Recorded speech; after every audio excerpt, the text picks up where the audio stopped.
संत जी थे और एक पंख लेकर के, कि चिड़िया का पंख लेकर घूम रहे थे। तो वो घूम रहे थे, तो चारों ओर घूम रहे थे और उसको ऐसे अपने सामने लगाते और देखते और फिर हटाते फिर देखते। एक आदमी उनके पीछे चल रहा था। कहा कि संत जी बताइए कि इसमें क्या देखते हैं आप? संत जी कहे कि मैं इसमें आदमी को खोज रहा हूँ, मनुष्य को खोज रहा हूँ इस धरती पर।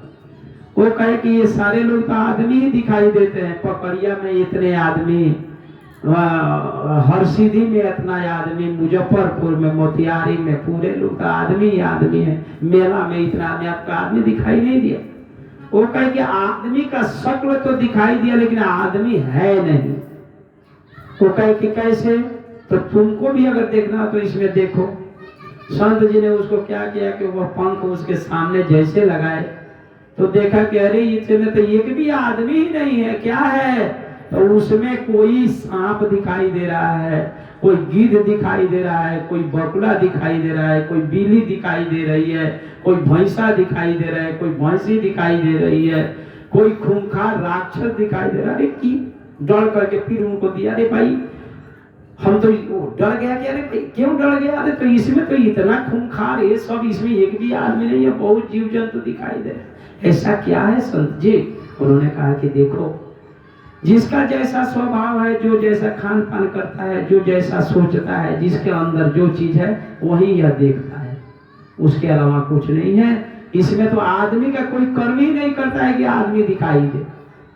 तो उन्होंने वो क्या किया कि उनके पैर पर संत जी को गिर गया और उसको पता लगे महात्मा जी मैं समझ गया कि सही माने में आप आदमी को खोज रहे हैं।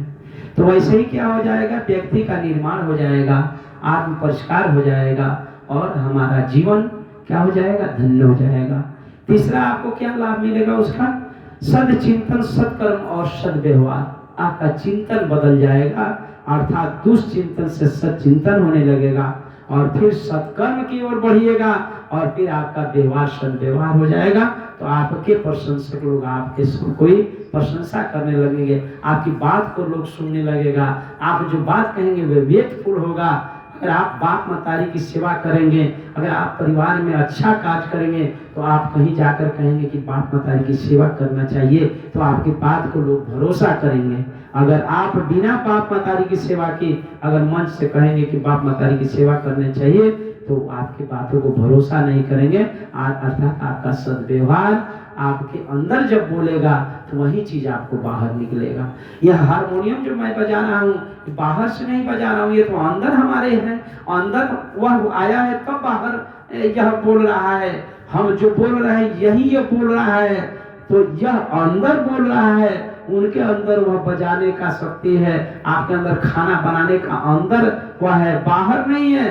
बाहर अगर होता तो सब कोई सब काम कर लेता, केवल छूटा बजाने लग हो जाता ना। तो क्या है, अंदर है। फिर उसके बाद क्या है, श्रद्धा समर्पण, अर्थात आपका श्रद्धा और समर्पण उस महासत्ता से जुड़ जाएगी जिसके हम अंश है। ईश्वर अंश जीव अविनाशी, चेतन सहज अमल अविनाशी। पता चल जाएगा कि हम तो वह परमात्मा के अंश है, हम तो भटक गए थे। एक बार की बात है, एक और घटना मैं बोल करके और आपको मंत्र के द्वारा इस गुरु सत्ता से जोड़ने का कार्य कर रहा हूँ। जब बढ़िया से समझ लेंगे कोई बात तो फिर कभी भी आप गलत दिशा में नहीं जाएंगे। आप बिना समझे हुए कोई काम कर लेंगे उथले पुथले मन से तो क्या हो जाएगा, तो हम ना घर के रहेंगे और ना घाट के रहेंगे, धोबी के कुत्ता के जैसा हो जाएगा। तो ये क्या है, आपको मैं एक बात बताता हूँ। एक बार की बात है कि एक सिंहनी का बच्चा शेर भटक गया और भेड़ियों के झुंड में चला गया। भेड़िया के झुंड में गया तो भेड़ियों के जैसा बोलना, मेमियाना करना, बड़ा हो गया, खूब बड़ा हो गया, फिर भी वह भेड़ों के साथ रहता। सिंह का क्या काम है, वह भेड़ियों का शिकार करता है। एक दिन उसकी सिंह और सिंहनी आ रही थी तो देखा कि अरे भाई ये भेड़ियों के बीच में ही हमारा बच्चा क्या कर रहा है, जो तो बहुत दिनों से भटका हुआ है, इसमें क्या कर रहा है। तो गया वह सिंह, जैसे उस छलांग लगाया सिंह और सिंहनी, सारे भेड़िया भी भाग गए और उसके साथ वो भी भागने लगा, मिमियाने लगा। झपट करके उसको पकड़ा और पकड़ करके कहा, रे तुम कहाँ भेड़ियों के साथ तुम घूम रहा है, तुम्हारा जो शिकार है उसके साथ तुम मेमे कर रहा है। वो डरा कि नहीं मुझे छोड़ दो, मुझे नहीं मारो, मुझे छोड़ दो। ऐसा कहा, वो कहा कि तुमको पता है, उसको पकड़ कर कुआं के पास ले गया और कुआं में उसका माथा ऐसे झुकाया और कहा कि देख तुम कौन है। जब देखा तो इसके शक्ल से उसका मिला सिंह और सिंहनी दहाड़ा, ये भी दहाड़ा और दहाड़ करके उसको लगा, अरे मैं तो सिंह का बच्चा हूँ, सिंहनी का बच्चा हूँ, मैं तो भेड़ियों के बीच में आकर के भेड़िया के जैसा हूँ। ऐसे ही हम परमात्मा के तो राजकुमार थे, उनके अंश थे, लेकिन हम आकर के इस संसार में क्या हो गए, संसार में बस वैसे ही आम लोगों के जैसा हमारा जीवन हो गया। तो हमारा क्या हो जाएगा, सदा समर्पण हो जाएगा और उस परम सत्ता से हम जुड़ जाएंगे। तो हम उस विराट ब्रह्म में हो जाएंगे। जैसे एक बूंद को अगर सागर में ले जाकर के छोड़ देंगे तो क्या हो जाएगा, वह बूंद पूरे सागर में मिलकर उसका इतना विस्तार हो जाएगा कि उस बूंद को आप खोज नहीं पाएंगे। है ना, कहने के लिए तो बहुत सारी बात है। हमको लगता है कि इन सारी बातों से कुछ बात आप लोग को समझ में आ गई होगी और समय बहुत हो गया है, तो हो सकता है कि कहीं आप लोग को उबन भी लग रहा होगा।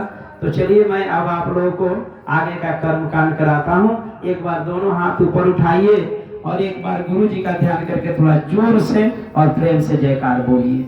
बोलिए सदगुरुदेव भगवान की, बोलिए सदगुरुदेव भगवान की, परम पूज्य गुरुदेव की। तो आपके गुरु आज से कौन हो गए, वेद मूर्ति पंडित श्री राम शर्मा। बोलिए वेद मूर्ति पंडित श्री राम शर्मा आचार्य। और गुरु माता कौन हो गई, वंदनिया भगवती शर्मा, है ना, भगवती देवी शर्मा हम लोग की गुरु माता जी। और गुरुदेव वेद मूर्ति तपनेश पंडित श्री राम शर्माचार्य। और आपके देवी कौन हो गई, इष्ट देवता, वह हो गई वेद माता गायत्री। कौन हो गई, वेद माता गायत्री। और आपके देवता कौन हो गए, कुल देवता तो घर में है, लेकिन आपके इष्ट देवता कौन हो गए, वो हो गए भगवान सूर्य। कौन हो गए, भगवान सूर्य। तो इतना बात आप लोग समझ गए। बोलिए आदित्य नारायण देव भगवान की, गायत्री माता की, वंदनिया माता की, परम पूज्य गुरुदेव की, हर हर। चलिए बहुत सुंदर, आप लोग समझ गए।